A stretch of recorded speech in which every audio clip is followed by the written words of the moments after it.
And at this time, I would like for Dr. Lee to please come to the podium. She would like to share information about this special occasion.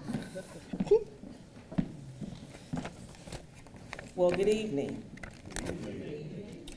Oh, this is like an exciting time. We should be like shouting from the rooftop. So I'm gonna say good evening again. Good evening. All right, that's what I'm talking about. So first, I want to welcome you to MCC-Penn Valley, the gym in the urban core, and I'm excited to have you all on our campus. I want to thank the parents and the guardians and the family who supported these young people to get here today, because we know it takes a village not only to raise a child, but also to get someone through high school and then to get them through college. So the first thing I'm going to do is ask these 14 students, how many of you all are coming to MCC-Penn Valley? All 14, right? Okay. So my financial aid coordinator, she really hates when I come to the podium because I give away scholarships. So what I'm going to do for you all is I'm going to give you all scholarships to include books to come to school.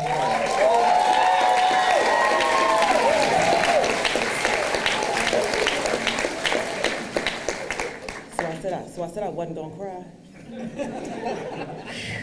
But let me tell you, my heart is full because MCC's mission is prepare students, serve communities, and create opportunities. And it is these types of programs where Dr. Bedell, I'm going to tell this story. I said I wasn't going to tell this story. But I was in Cleveland, Ohio with my grandmother, and she was having surgery, and he called me, and I was like, well, Bedell only calls me when if something is going on, or something is wrong, or something is going on. So I answered the phone. I said, what's happening, Bedell? He said, I got you on speakerphone, Lee. I was like, I said, oh, I'm sorry. And I said, oh, okay, all right, I'm Dr. Lee now, yes. How can I help you, Dr. Bell? He said, well, there's this program I want to start. The FEC wants to partner with us, and we want MCC-Penn Valley to be a partner. And I said, well, what do we have to do? He said, we need to build a program for students to finish high school.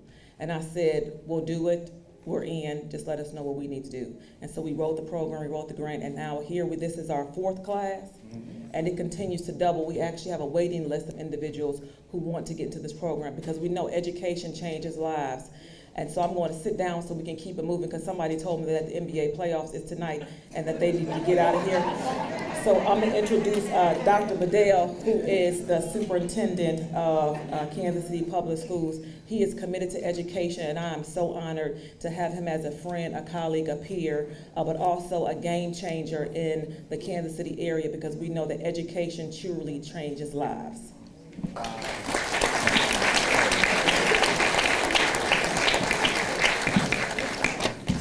So I want to just start off by thanking every single one of you who are here today, the FEC, Full Employment Council, and Penn Valley here, because none of this is possible. When we were approached with this idea, one of the students I did think about was Huda. I had an opportunity to go to East High School, and what I tend to do is every other year go to high schools and I try to motivate students and give them encouragement that they can overcome whatever it is that they're going to, what they're going through. After that assembly a couple of years ago, she came to me in the hallway before I was leaving, and she said to me, I'm 20. I just moved into the country. I'm not going to be able to meet graduation requirements because the state of Missouri, you age out if you don't earn your 24 credit hours or your 26 credit hours, depending on the school system, by the time you are 21 years old. And at that point, it's kind of like there's not really much that we can do. And so this opportunity presented itself, and they said, we need for you all to figure out a way to go and get students who have dropped out of school and enroll them back into school. And we said, well, I've done this dance many times, being a high school principal and supervising high schools for 6 years. When you go and knock on doors and then you bring them back into the same environment that caused them to drop out in the first place, then within 2 weeks, they're gonna be right back doing what they were doing. So that's when I reached out to Dr. Lee and said, we need to put these students on a college campus and give them all the privileges and rights that a college student is allotted, because they're already living the life of a young adult. They just don't have any papers to back it up. And so when we did this program has exceeded our goals.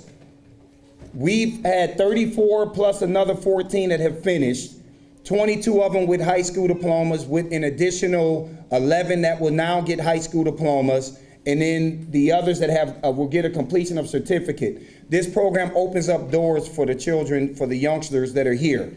And I'm here to tell you, I get to stand up behind this podium. You hear me on the news, you hear me on TV. What you don't know is that my background is no different than many of these young adults that are here on this stage.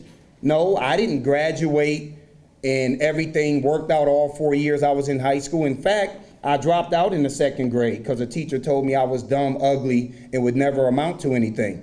And I believed that, and the teacher knew that she could get away with it because there was nobody that was going to advocate for me.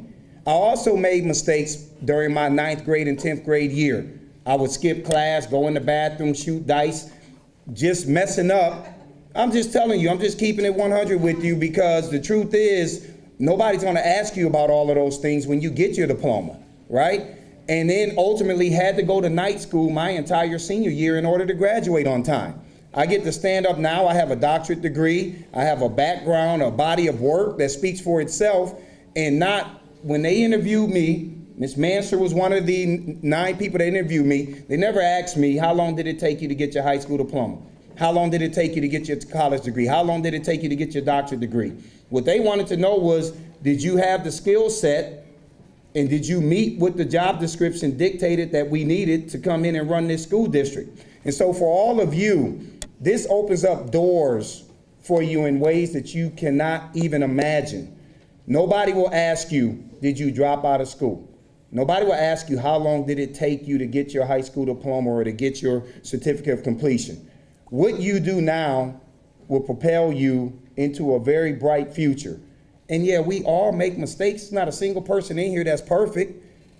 And so at the end of the day, we wanted to make sure that we created something that it didn't matter whether you were a KCPS student, or you came from a charter school, or you dropped out of another school system and you moved into our boundaries. We're going to double the number of students that we can serve in this program. And we're going to ask our board to allow for us to add 1 additional teacher so we can go from 30 to 60 students. But this program is something that's near and dear to my heart. I could not be more excited about your futures. And at this point, I think we're ready to move on. I want to just say congratulations to all of you, and I want to thank all of you who are here tonight in support of these young adults who are going to have an impact on the Kansas City community.